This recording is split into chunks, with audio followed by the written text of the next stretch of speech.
토마토나 까마귀, 가지, 감자, 고추 이런 가지과 식물에 많이 피해를 입히고 있는데요. 잎에 파고 들어가거나 줄기, 열매 안으로 들어가서 피해를 주는 형태를 띱니다. 방제를 하지 않으면 100% 수확이 어려울 정도로 피해를 일으키는 게 토마토 뿔나방입니다. 안녕하세요. 저는 경농에서 제품 개발팀 팀장을 담당하고 있는 박근호입니다. 저는 경농에 2007년도에 입사해서 쭉 살충제 개발을 담당을 했습니다. 살충제는 한 17년간 개발을 담당을 했고 12년 이후 경농에서 출시된 살충제를 도맡아서 개발 담당했고 작년서부터는 이제 팀장이 돼서 팀장 일을 하고 있습니다.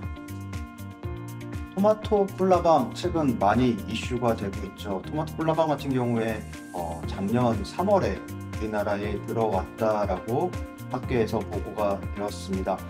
정확하게 언제가 들어왔는지는 확실하진 않지만 업계에서는 3월에 들어온 것으로 보여지고요. 부산, 경남 쪽에서 최초 발견이 되었습니다.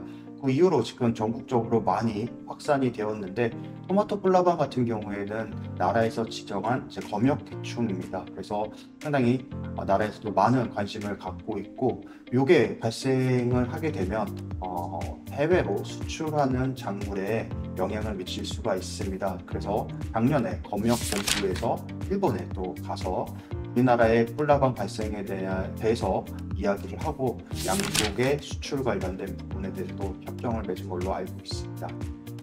토마토 뿔나방은 일반적인 담배나방이나 이런 나방류보다도 상당히 작은 나방류에 속합니다. 이 나방 같은 경우에 국내에 지금 이미 알려져 있는 감자 뿔나방 대비해서도 조금 더 작습니다. 감자 뿔나방 같은 경우에는 성충이 8mm 정도의 크기를 갖고 있는데 토마토 뿔나방 같은 경우에 6mm로 성충도 아주 작은 류에 속합니다. 감자 뿔나방하고 토마토 뿔나방하고 구분할 수 있는 것은 가슴의 두 번째 구절의 색상으로 좀 구분할 수 있는데요. 토마토 뿔나방 같은 경우에는 그린 색깔, 그러니까 녹색을 띠고 감자 뿔나방 같은 경우에는 핑크색을 띠는 게 특징입니다. 이 뿔나방 같은 경우에는 1년에 한 6세대에서 8세대 정도 일반 노지 조건에서 세대 번식을 하게 되는데 환경 조건이 잘 맞는다면 8번에서 12번 정도로 상당히 많은 번식을 하는 그런 나방류에 속합니다. 그렇기 때문에 초기에 방제하지 않으면 상당히 어려운 나방이 토마토 뿔나방이라고 하겠습니다. 네, 토마토 뿔나방 같은 경우에 일반적으로 기주식물을 얘기하면 토마토나 까마귀, 가지, 감자, 고추 이런 가지과 식물에 많이 피해를 입히고 있는데요. 잎에 파고 들어가거나 줄기도 파고 들어가거나 열매 안으로 들어가서 파고 들어가서 피해를 주는 형태를 띱니다. 방제를 하지 않으면 100% 수확이 어려울 정도로 큰 피해를 일으키는 게 토마토 뿔나방입니다. 일반적으로 토마토 뿔나방 같은 경우에 최적 생육 조건은 27, 8도 수준이다라고 알려져 있습니다. 최저 같은 경우에는 한 10도 미만으로 내려가면 생활하기가 어렵고 또 35도의 고온으로 올라갔을 때도 생활하기가 어려운데 한 27, 8도 정도 저온에서 토마토 뿔나방은 잘 발생을 하고 그 환경 조건이 잘 맞았을 때는 하우스 조건에서는 8세대에서 12세대까지 번식을 할 수 있는 그런 나방입니다. 작년 3월에 우리나라에 최초 발생되었다라고 보고가 되었는데 작년에만 25개, 27개 시군에서 보조 사업이 이루어졌습니다. 토마토 재배농가 2,500농가가 보조 사업의 혜택을 받아서 방제를 했는데 아주 짧은 시간 동안에 급격하게 발생을 했고 올해 같은 경우에는 전국적으로 방제가 이루어지고 있는 것을 봐서는 전국적인 확산이 이루어졌다라고 생각이 됩니다. 과거에는 경기도 그리고 전남 쪽에서 많이 보조 사업이 이루어졌는데 경기도 전남뿐만 아니라 충청도, 경상도, 전국 모든 시군에서 토마토 뿔나방에 대한 보조 방제가 진행되고 있습니다. 예찰 트랩을 사용해서 방제를 해야 되는지 말아야 되는지를 확인하게 됩니다. 예찰 트랩 같은 경우에는 한 1에서 1.5m의 트랩을 높이의 트랩을 설치하게 되고 그 트랩에 성충이 한 마리에서 한 3, 4마리 정도 들어갔다라고 하면 주의를 하게 되고요.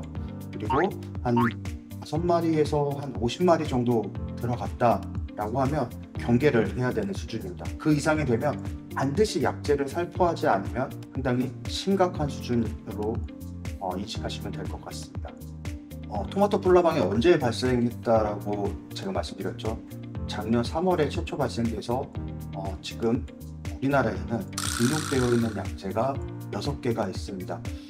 일반적으로 약재, 농약을 등록하기에는 약 3, 4년의 시간이 걸립니다. 하지만 작년에 발생했는데 3, 4년의 시간이 지나지 않았잖아요. 농지청에서 긴급하게 약재에 대해 분석을 하고 농지청에서 직권으로 약재를 등록시켰습니다.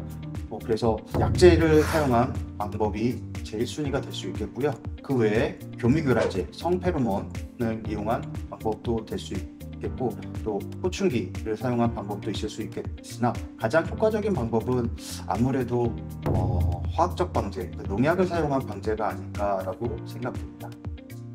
시중에는 많은 나방 약재들이 나와 있습니다. 그 중에서 캡틴 같은 경우에 가장 최근에 나온 나방 약재 중에 하나입니다. 캡틴의 가장 큰 장점은 아주 속효적이다라는 겁니다. 저희가 제품을 홍보할 때 3024라는 표현을 합니다. 30분 만에 효과가 나오고 24시간 안에 시사를 한다라고 해서 저희가 3024라는 표현을 하는데요. 한국 사람들 워낙 빨리빨리를 좋아하시잖아요. 식당에 가서도 식당에 자리에 앉자마자 바로 배를 눌러서 빨리 종업원이 왔으면 좋겠고, 한국 사람들은 일반적으로 빨리빨리를 원하시는데 한국 사람 입맛에 가장 잘 맞는 아주 속효적인 약재가 캡틴입니다. 제가 서두에 말씀드렸듯이 이 세대 번식이 많고 빠르기 때문에 약재의 효과가 빨리 나오지 않으면 효과적인 방제가 어려울 수 있겠는데, 이 약재 같은 경우에는 아주 속효적인 효과를 나타내는 제품이라서 토마토 뿔나방 방제에는 효율적 방제가 되지 않을까라고 생각이 됩니다. 저희 벨스모를 또 말씀드리겠습니다. 유충의 크기에 따라서 들어가는 양량의 차이가 좀 달라지게 되는데,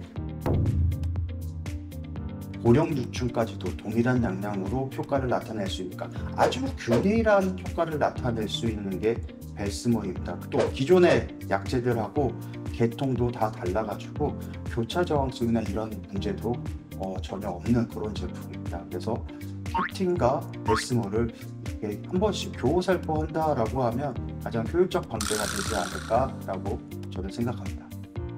일반적으로 저희가 권장하지 않는 것은 하나의 제품을 연속적으로 2회, 3회 살포하는 것은 저희가 권장하지 않습니다. 그래서 아까도 설명드렸듯이 캡틴을 살포하고 벨스모를 살포하고 그 다음에 다시 한번 캡틴을 살포하는, 이렇게 교호 살포하는 것을 권장드리고요.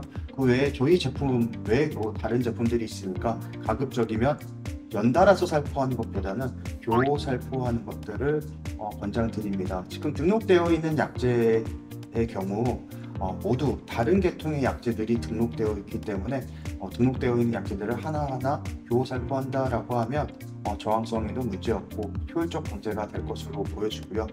하나의 꿀팁을 드리자면 캡틴 같은 경우에 수확 2일 전까지 사용할 수 있는 그런 제품입니다. 그래서 처음과 끝에 수확 임박했을 때는 캡틴을 사용하신다면 효과적인 처리 방법이 될 수 있지 않을까라고 저는 생각합니다.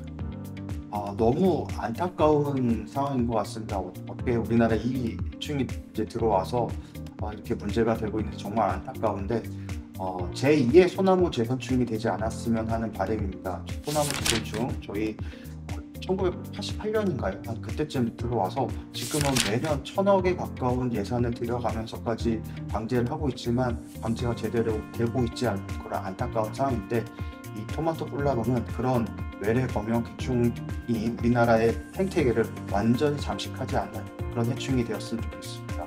그래서 초기에 저희 개발된 캡틴 벨스모를 활용해서 반드시 잘 방제해 주신다면 우리나라의 토마토 뿔나방은 문제가 되지 않는 해충이 되지 않을까라고 저는 생각합니다. 반드시 잘 방제해 주시기 바랍니다.